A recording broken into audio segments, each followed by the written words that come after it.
Les amis, salut à tous et bienvenue dans cette nouvelle vidéo où nous allons traiter de Senseiya Sentia Show, plus du manga que de l'anime parce que l'anime, on va pas se mentir, il rend service à personne. Senseiya Sentia Show est un manga réalisé par Shimaki Kuyori et supervisé par la légende Masami Kurumada. Il est prépublié depuis août 2013 dans le magazine Champion Red de l'éditeur Akita Shoten, qui publie en gros toutes les séries Senseiya, notamment la suite officielle Next Dimension. Sentia Show compte pour le moment 17 volumes reliés. La version française est publiée chez Kurokawa. Une adaptation en animé de 10 épisodes a également vu le jour en 2018. Sentia Show est donc un spin-off de Senseiya qui se déroule donc en parallèle de l'œuvre originale, ça se passe à la même époque. Kuyori réussira à intégrer son histoire et ses Sentia sans que ça empiète sur l'œuvre originale et sans que ça perde toute cohérence. Shoko et ses acolytes seront donc loin de faire de l'ombre à Seiya et aux autres chevaliers puisqu'elles seront sur d'autres missions, elles seront sur des fronts différents. Les Sentia et les autres chevaliers n'ont pas les mêmes missions, ils n'ont pas le même rôle dans les guerres saintes. Mais Senseiya Sentia Show, Kezako, de quoi ça parle? Alors dans Sentia Show, on fait donc la connaissance de Shoko. Quoi? Chocolat? Dans Sentia Show, on suit donc les aventures de Shoko, née sous un cruel destin, qui malgré elle, va se retrouver impliquée dans une guerre divine. Shoko est une jeune lycéenne pleine de vie dont la grande sœur Kyoko ne donne plus de nouvelles depuis plusieurs années.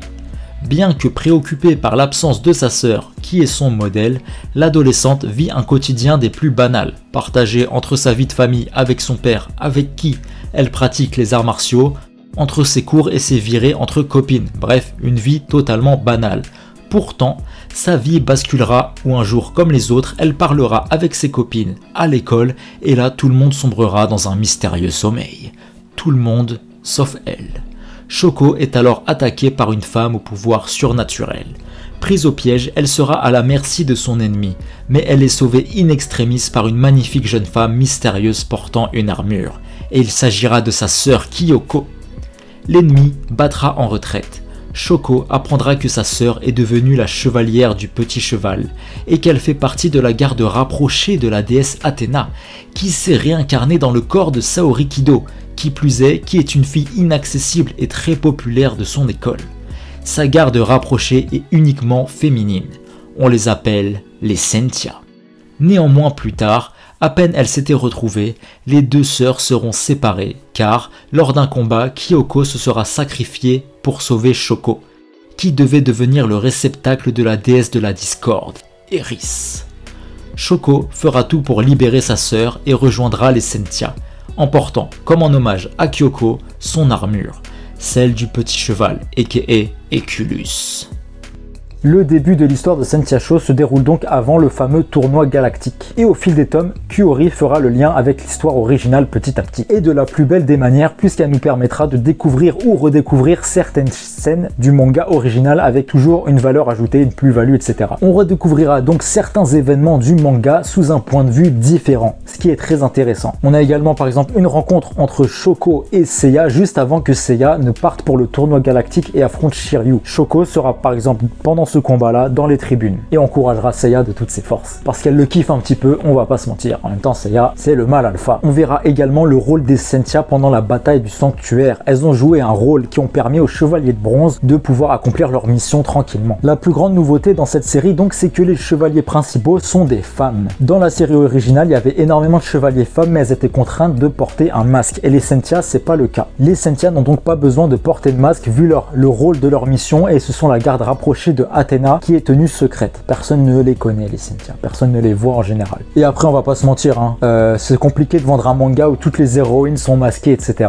Bon, voilà. Et aujourd'hui, ça peut paraître un peu rétrograde, entre guillemets, de masquer les chevaliers femmes, parce qu'il faut savoir, pour ceux qui connaissent pas, dans Senseiya, les femmes chevaliers, pour aller sur le front, donc c'est une référence à la mythologie antique, etc., elles doivent renoncer à leur féminité, donc porter un masque, et sont donc considérées comme des hommes en portant ce masque. Et il y a une règle que je trouve vraiment incroyable. La règle du masque, pour ceux qui ne la connaissent pas, c'est une femme chevalier, si tu vois son visage, elle doit soit te tuer, soit tomber amoureuse de toi. Alors ça c'est vraiment poétique, c'est vraiment beau, c'est Kurumada quoi. La volonté de mettre en avant des femmes chevaliers dans l'univers un peu masculin de Senseiya, c'est déjà une idée rafraîchissante et très intéressante qui donne déjà tout l'intérêt à ce manga et donne envie de le lire rien que pour ça. Mais c'est pas parce que ça met en avant que des femmes que Senseiya Show ça doit se ranger dans la catégorie des shoujo, bien au contraire, puisqu'on va y retrouver tous les codes du shonen neketsu les amis. Shoko va faire penser à Seiya sous plein d'aspects différents. À commencer par la séparation avec sa sœur, donc qui va servir de point d'entrée à la série, mais également son caractère de garçon manqué et intrépide, et son sens de la justice au mépris de tous les dangers. Dans Senseiya Show, on suivra principalement 5 héroïnes, comme dans Senseiya où il y avait les 5 chevaliers de bronze. Là, il y aura 5 meufs chevaliers qu'on va suivre. Donc il y aura Shoko,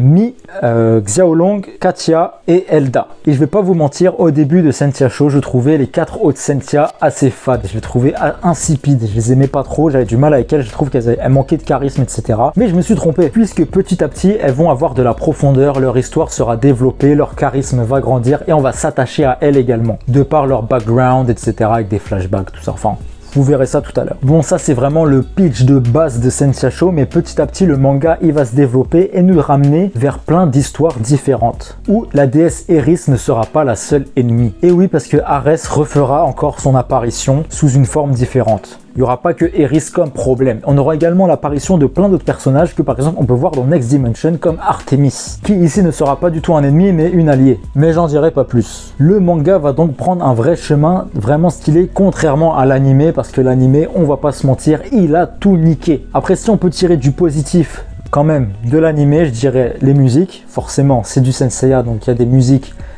extraordinaire. Les deux premiers épisodes, voire même le troisième, je les trouve vraiment géniaux. Je trouve que même l'animation est géniale, la réalisation, tout va bien. Enfin, tu sens que ça part bien en fait. T'as beaucoup d'espoir. Et également, on peut citer le style de dessin qui n'a rien à voir avec celui du manga en fait. Pour l'anime Senseiya Show, ils ont repris le dessin dans le style de Araki et Himeno qu'ils avaient fait par exemple pour le manga Senseiya original. L'anime est en 10 épisodes et forcément en 10 épisodes c'est compliqué d'avoir une histoire concrète et pas bâclée. Après le deuxième épisode de l'anime, tout va trop vite, tout est bâclé, on ne comprend strictement rien. Ça veut dire que si t'as pas lu le manga, tu ne comprends rien. Et encore moi j'ai lu le manga, il y a des moments j'étais là, je dis qu'est-ce qui se passe, je comprends rien mon frère. L'anime il avance à toute vitesse et va finir de manière totalement différente, du coup, puisque le manga n'est pas fini.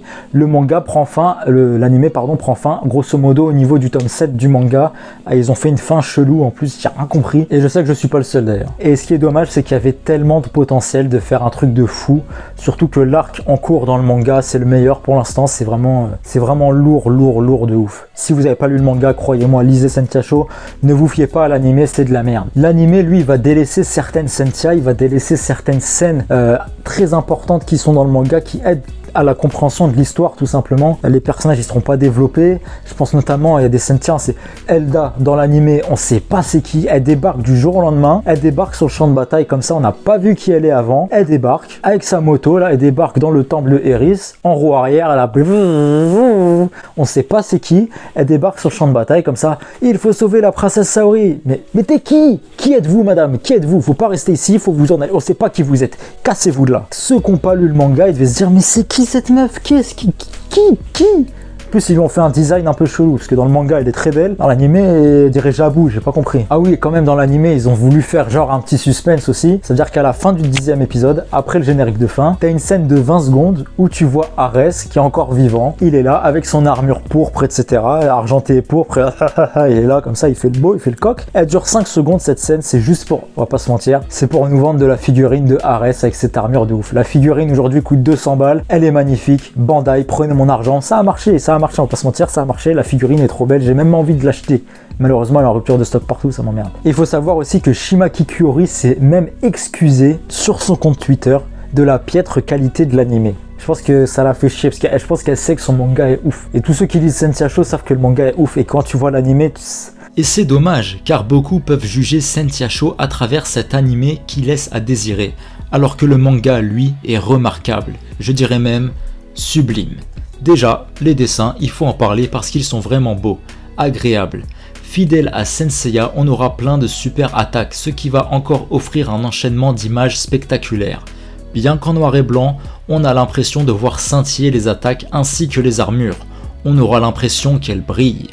Malgré un style de dessin très féminin et une réalisation qui fait vraiment très shoujo, ça reste un shonen avec tout ce que cela implique.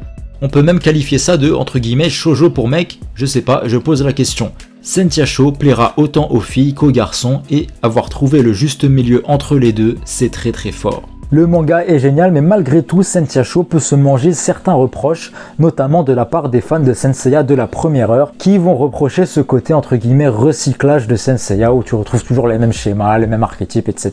Puisque après les 12 maisons du Zodiaque à traverser, les 8 cristals à récupérer, les piliers des mers à détruire, il faut maintenant récupérer les épingles d'or. Sauf que là, ce qui va être intéressant, c'est que chaque Sentia qui voudra récupérer son épingle va être confronté à un adversaire qui lui remémorera son passé. Elles seront donc confrontées à leur passé et à leurs propres troubles intérieurs. Ce sera donc un mélange d'action, d'émotion et de philosophie et je trouve ça vraiment génial puisque l'auteur l'a très bien fait. L'auteur, l'autrice, je sais pas comment on dit. Alors certes, c'est un peu cliché, c'est un peu déjà vu dans Saint-Seiya, mais au final, c'est ça l'esprit de Saint-Seiya et c'est ça qu'on kiffe. Finalement, c'est pas le principe d'un spin-off que de s'inscrire dans un univers qu'on connaît déjà et d'utiliser les éléments fondateurs de celui-ci. Dire qu'un spin-off n'est pas original, au final, ça n'a pas de sens. Puisque un spin-off de base, c'est censé être dans la même histoire, de reprendre les mêmes mécaniques au final. Dites-moi ce que vous en pensez. Je pose le débat, je sais pas. D'autant plus qu'on va pas se mentir, Sentiacho apporte énormément de fraîcheur et de nouveauté à l'univers de Saint-Seiya. Donc si vous aimez Saint-Seiya, je pense que vous allez adorer Sentiacho, le manga,